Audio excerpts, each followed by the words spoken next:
नमस्कार, हमारे special show 18 साल बाद शनि का चंद्र ग्रहण में आपका स्वागत है। मैं हूं आपके साथ आयुषी गुप्ता। सूर्य और चंद्र ग्रहण की घटनाएं हर साल 4-5 बार देखने को मिलती हैं, लेकिन आज शनि को चंद्र ग्रहण लगने जा रहा है। भारत में यह घटना 18 साल बाद दिखाई देगी। आपको बता दें कि ज्योतिष गणना के मुताबिक 15 मिनट में ही शनि ग्रह को पूरी तरह चंद्रमा ढक लेगा और ग्रहण की शुरुआत हो जाएगी। शनि का चंद्र ग्रहण तब होता है जब चांद अपनी ओट में शनि को छिपा लेता है। शनि के चंद्रमा के पीछे छिप जाने से चंद्रमा के किनारे से शनि के रिंग में नजर आते हैं। जिस तरह शनि का गोचर नक्षत्र परिवर्तन मानव जीवन सहित सभी 12 राशियों पर प्रभाव डालता है, इसी तरह शनि का चंद्र ग्रहण भी मानव जीवन सहित सभी 12 राशियों पर प्रभाव डालेगा। ज्योतिष गणना के मुताबिक शनि का चंद्र ग्रहण 5 राशि के जातक को सबसे ज्यादा प्रभावित करेगा, जिसमें कुंभ, मकर, मीन, कर्क और वृश्चिक राशि के जातक शामिल है। और इन राशि के जातक को आर्थिक सावधानी बरतने की जरूरत है। क्या करे, क्या ना करे, किस राशि पर ज्यादा असर होगा, कौन से उपाय करें, तमाम सवालों पर आज जो है हम बातचीत करने जा रहे हैं। और हमारे साथ जो है स्टूडियो में ज्योतिषाचार्य मनीषा आहूजा भी मौजूद है। आपका बहुत बहुत स्वागत है मनीषा जी। धन्यवाद। और चलिए शुरुआत करते हैं।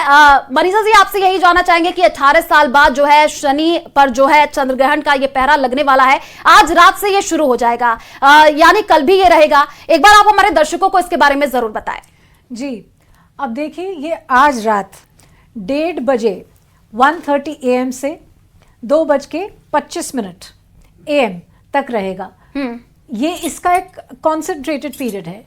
इस दौरान चंद्रमा शनि के बिल्कुल ऊपर आ जाएंगे, यानी कि शनि को अपनी ओट में ले लेंगे। अब टेलीस्कोपिकली जब देखा जाएगा तो ऐसा दिखेगा कि शनि के जो वल्य हैं वो सिर्फ दिखेंगे, शनि ढक जाएंगे और वल्य दिखेंगे। अब शनि की जो वल्य प्रणाली है ये सभी ग्रहों में सबसे ज़्यादा जटिल और व्यापक है। इसमें 7 प्रमुख वल्य हैं शनि के, तो ये दृष्टिगोचर होंगे टेलीस्कोपिकली। और ये जानना भी ज़रूरी है कि चंद्रमा सबसे तेज़ गति का ग्रह है और शनि मंद गति के ग्रह हैं। जब इन दोनों का डिग्री कंजंक्शन आएगा, डिग्री कंजंक्शन तो हर महीने में एक बार आता है, मगर इस बार यह ग्रहण लगेगा और जो कि 18 साल बाद लग रहा है। जब ये डिग्री कंजंक्शन आएगा तो ये पूर्व भाद्र नक्षत्र में आएगा, जो कि बृहस्पति का नक्षत्र है। कुंभ राशि में ये ग्रहण लगेगा और पूर्व भाद्रपद नक्षत्र में लगेगा। 24:43 पर ये एग्जैक्ट डिग्री कंजंक्शन आएगी और इस डिग्री कंजंक्शन से अलग अलग राशियों पर अलग अलग प्रभाव पड़ेगा। जैसा कि मैंने कहा, शनि एक मंद गति के ग्रह हैं और चंद्रमा बहुत ही तेज गति के ग्रह हैं।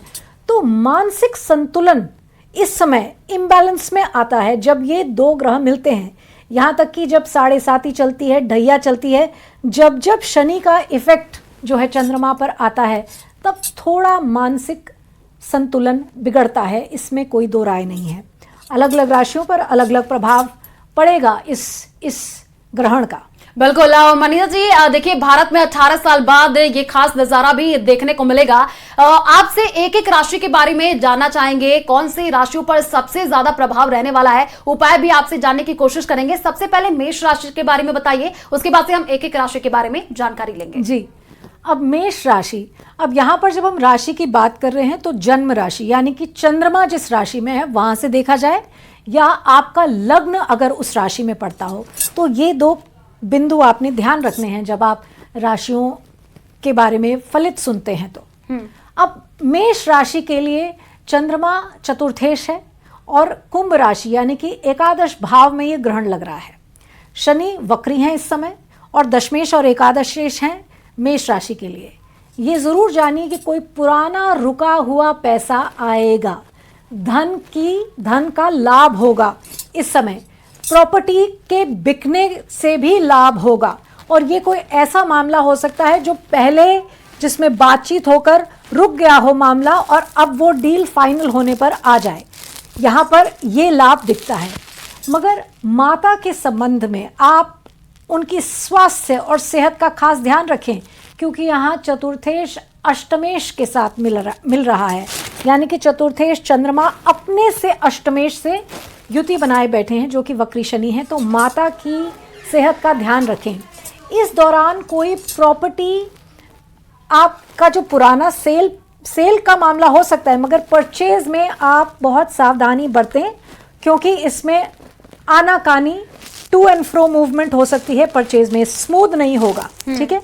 और एक और चीज जो आपको देखना पड़ेगा, इस दौरान आप के अपने मानसिक संतुलन में थोड़ा सा प्लस माइनस हो सकता है, क्योंकि चतुर्थेश यहाँ सुख के कारक भी हैं, तो इसलिए बहुत ज्यादा यात्राएं ना करें इस समय, ये आपको देखना पड़ेगा। मेष राशि वालों के लिए उपाय ये है कि आप हनुमान जी की आराधना करें, उनकी उपासना करें।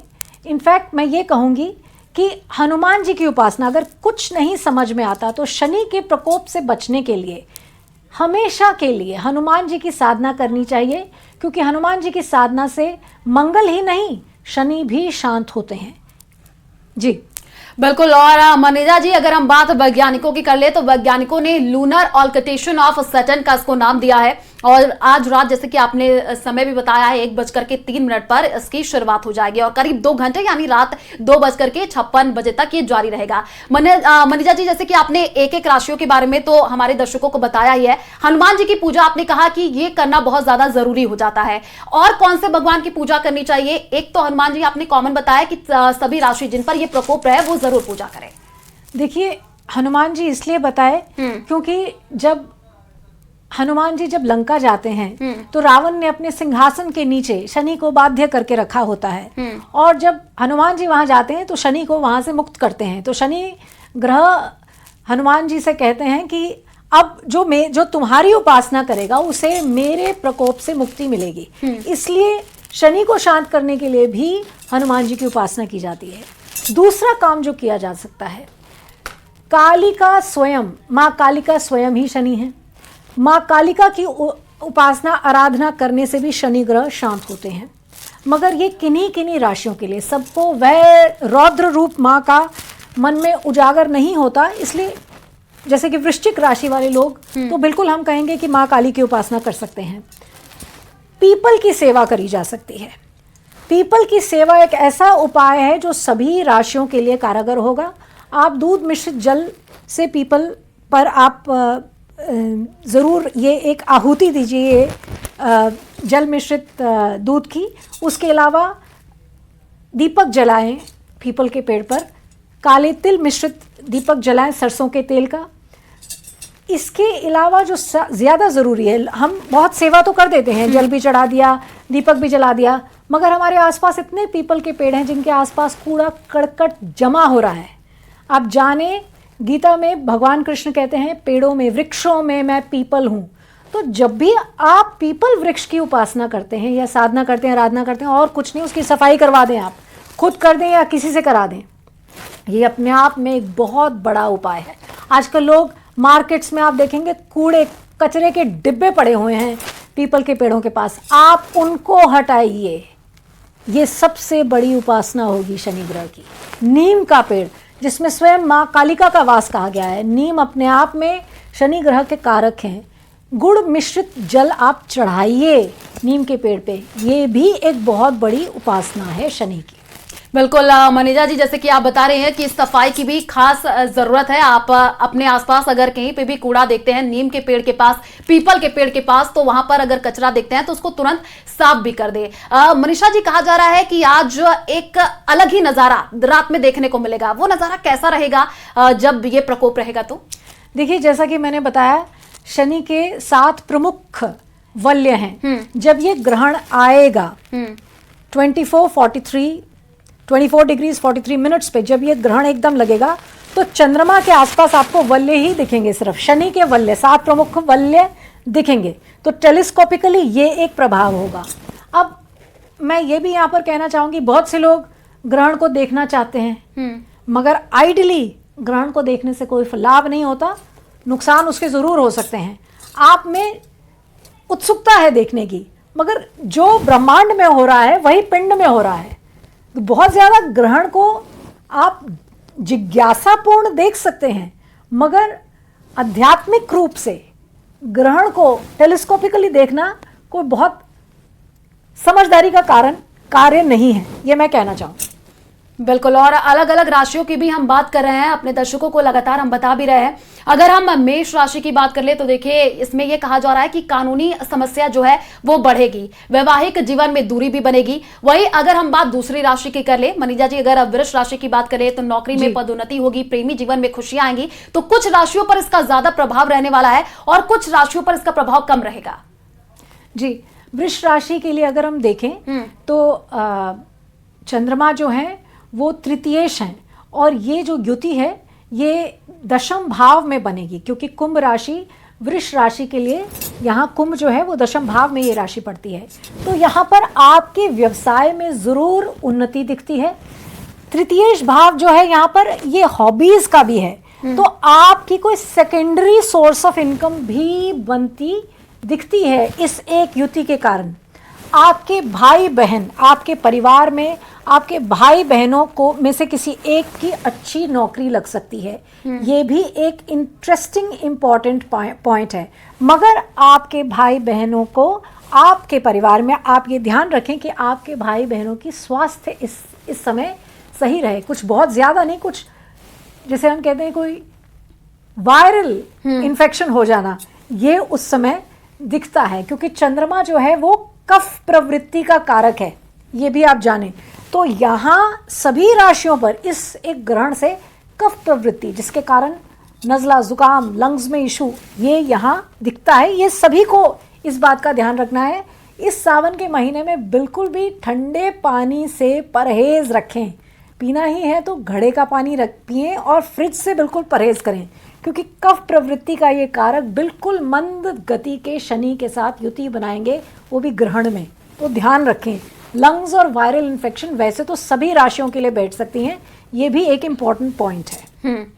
एक एक राशियों की हम बात कर ही रहे हैं मनीजा जी, आप सावधानी भी बरतने की बात कर रही हैं, जैसे कि अभी ठंडे पानी का सेवन न करें, ये सब तो हम अपने से खुद से कर सकते हैं। लेकिन अगर हम मिथुन राशि की बात करें, इसमें कहा जा रहा है कि आर्थिक समस्या बढ़ेगी, प्रॉपर्टी विवादित हो सकती है। कुछ लोग इसी दिन जो है, कई बार उनको पता नहीं होता है, प्रॉपर्टी खरीदते हैं। अगर कर्क राशि की बात कर ले तो मानसिक पीड़ा में वृद्धि होगी। यानी कि अलग अलग राशियों की जिस हिसाब से हम बातचीत कर रहे हैं, उसमें आपसे जानना चाहेंगे कि और कौन सी राशि पर ज्यादा प्रभाव रहने वाला है और क्या उपाय करें। उपाय बहुत महत्वपूर्ण हो जाता है, वो बहुत जरूरी हो जाता है। जैसे कि आपने कहा कि हनुमान जी की तो जो है आरती करें, पूजा करें, लेकिन और क्या क्या उपाय कर सकते हैं? गणेश जी की भी क्या पूजा करें? क्योंकि हम अपने ग्राफिक्स के जरिए अपने दर्शकों को गणेश जी के बारे में बता रहे हैं कि उनकी पूजा करने से भी क्या है, इससे थोड़ी सी राहत मिलेगी। मिथुन राशि वाले जो हैं वो गणेश अथर्व शीर्षम का जाप करें, इससे उनको बहुत लाभ होगा। तो ये उपाय मिथुन राशि वालों के लिए बहुत ही अच्छा रहेगा। वहाँ मिथुन राशि वालों के लिए चंद्रमा क्योंकि द्वितीयेश है और ये युति नवम भाव में बन रही है, तो कुछ बिजनेस में लाभ का योग बनता है, मगर सेहत का खास करके ध्यान रखें। बिल्कुल। और अब और भी राशियों के बारे में हम जान लेते हैं मनीजा जी। मकर राशि के बारे में भी हम आपसे जानना चाहेंगे, उसमें क्या उपाय किए जाए। कुंभ राशि के बारे में भी जानना चाहेंगे। एक एक राशियों की हम बातचीत करें, आप वो भी बताते चलिए। देखिए, मिथुन के बाद कर्क राशि आती है और कर्क राशि में कर्क राशि वालों को बहुत ज़्यादा सावधानी रखनी पड़ेगी। कर्क राशि के ही स्वामी चंद्रमा है और इस समय ये ग्रहण अष्टम भाव में पड़ रहा है। क्योंकि ये ग्रहण अष्टम भाव में है तो अपने और अपने जीवन साथी के स्वास्थ्य का ध्यान रखें और बहुत तेज़ गाड़ी ना चलाएं। कर्क राशि वाले ध्यान रखें, क्योंकि कुछ जोड़ तोड़ हो सकती है शरीर में, इसलिए इस बात का ध्यान रखना ज़रूरी है। सावन मास चल रहा है, कर्क राशि वाले अगर महादेव का अभिषेक करें तिल मिश्रित जल से, तो वो बहुत ही एक अच्छा उपाय है। और इसके साथ साथ वो रुद्राष्टकम भी पढ़ें तो बहुत ही अच्छा रहेगा। बिल्कुल। अब सिंह राशि की बात कर लेते हैं। इसमें कहा जा रहा है कि आत्मविश्वास में कमी आएगी, व्यापार में घाटा होगा और वाद विवाद की भी स्थिति बढ़ सकती है। इनको क्या उपाय करना चाहिए? सिंह राशि वाले जो हैं, इनके लिए द्वादशेश जो राशि है वो कर्क पड़ती है और चंद्रमा उस राशि के द्योतक हैं, और ये युति जो है वो सप्तम भाव में पड़ती है। तो कोई भी पार्टनरशिप संबंधी वाद विवाद से ये लोग बचें। सिंह राशि वाले जो हैं वो बिल्कुल से हनुमान चालीसा का जाप मनीषा जी, हमारे साथ कुछ कॉलर्स भी जुड़ रहे हैं। जोधपुर से हमारे साथ दिनेश जुड़े हुए हैं। दिनेश जी, आप क्या सवाल करना चाहते हैं? क्योंकि 18 साल बाद शनि पर चंद्र ग्रहण का पहरा लगेगा। आपकी राशि कौन सी है वो बताइए। हमारे साथ ज्योतिषाचार्य मौजूद है, वो आपको बताएंगी कि आपको क्या उपाय करना चाहिए। मेरी राशि धनु है और इस चंद्र ग्रहण का धनु राशि पर क्या असर पड़ेगा, इसकी जानकारी दे दीजिए मुझे। जी देखिए दिनेश जी, धनु राशि जो है उसके लिए चंद्रमा अष्टमेश है, ठीक है, और ये योग तृतीय भाव में कुंभ राशि में पड़ेगा। तो कोई पुराना इनहेरिटेंस या विल संबंधी, जो जिसे हम कहते हैं कि आपको कुछ अपने पिता से प्रॉपर्टी मिलनी है, कुछ पुराना मिलना है, उसमें जो भी डिस्कशंस हों वो इस समय की जा सकती हैं, और अगर उसमें कोई अड़चनें पुरानी रही हों तो उन्हें सुलझाया जा सकता है। ये तो इसमें एक बात है। यहाँ अष्टमेश का फिर तृतीय भाव में जाना, इसमें कोई पुराने पैसे जो रुके हुए हों वो निकल सकते हैं। तो अगर आपने कोई लेन देन आपका हो रखा है, आप ये अच्छा समय है उसको, उस पैसे को निकालने का। दिनेश जी, आपको सवाल का जवाब मिल गया और कुछ आप पूछना चाहते हैं? तो दिनेश जी हमारे साथ कॉलर जुड़े हुए थे जोधपुर से, जिन्होंने अपने राशि के बारे में जाना है। और चलिए अब मनुजा जी जो है अगली राशि के बारे में हम बात कर लेते हैं। कन्या राशि की अगर बात कर ले तो स्वास्थ्य पीड़ा मिलने की संभावना बताई जा रही है, पारिवारिक तनाव में वृद्धि होगी। इनको कौन सा उपाय करना चाहिए? देखिए कन्या राशि वाले जो हैं इनके लिए एकादशेश अब छठे भाव में ये युति बना रहा है शनि के साथ, तो वाद विवाद बढ़ेगा। आपके ऑफिस में आप अपने सबॉर्डिनेट्स और बॉसेस से लड़ सकते हैं, और जो विवाद होगा, जो उसका बीज होगा, वो एकदम से ज्यादा बढ़ेगा। तो इस समय राधा परिहार स्तोत्र का जाप आपके लिए अच्छा रहेगा। इसके अलावा शिव पर जरूर जल का अभिषेक करें, तो ये जो विवाद की उग्र स्थिति बनेगी ये शांत होगी। ठीक है मनुजा जी, अब एक एक का जो है सेंटेंस में हम कंप्लीट करने की कोशिश करेंगे। तुला राशि को क्या उपाय करना चाहिए, ये जल्दी से बता दीजिए। तुला राशि वाले जो हैं उनके लिए तो ये जो युति बन रही है ये बहुत ही अच्छी है। वो इस समय हनुमत वडवानल स्तोत्र का जाप करें तो उन्हें करियर में और बिजनेस में वृद्धि मिलेगी। वृश्चिक राशि के बारे में? वृश्चिक राशि के लिए ये एक आध्यात्मिक योग लिए आएगा, तो इसलिए शिव सहस्त्र नाम का पाठ यहाँ पर बहुत ही फलदायी होगा। धनु राशि की बात कर ले, जैसे कि मनोजा जी कहा जा रहा है कि नौकरी में ट्रांसफर जो है इनका ट्रांसफर होगा, रिश्तों में धोखा, आपको मानसिक दर्द देगा, ये तरीके की बातें की जा रही है। इनको क्या उपाय करना चाहिए? धनु राशि वाले जो हैं वो महाराज दशरथ कृत शनि स्तोत्रम का जाप करें, जो कि ब्रह्मांड पुराण में आता है। इससे जो थोड़ा नुकसान दिख रहा है वो बचेगा।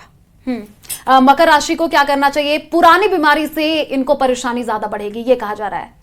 देखिए लिंगाष्टकम का जाप जो है ये मकर राशि वाले कर सकते हैं।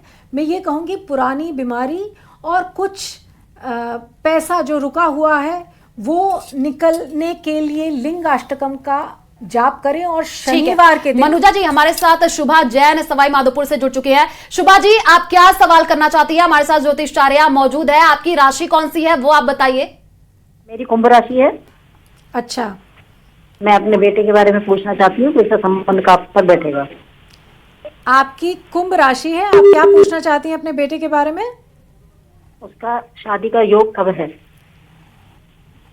ये ज्यादा तो आपके बेटे के चार्ट से बताया जा सकता है, मगर कुंभ राशि के जातकों को अगर हम समझें तो जो पंचम भाव है वो मिथुन का भाव है, और मिथुन राशि पर बृहस्पति का गोचर मई 25 से मई 26 तक रहेगा।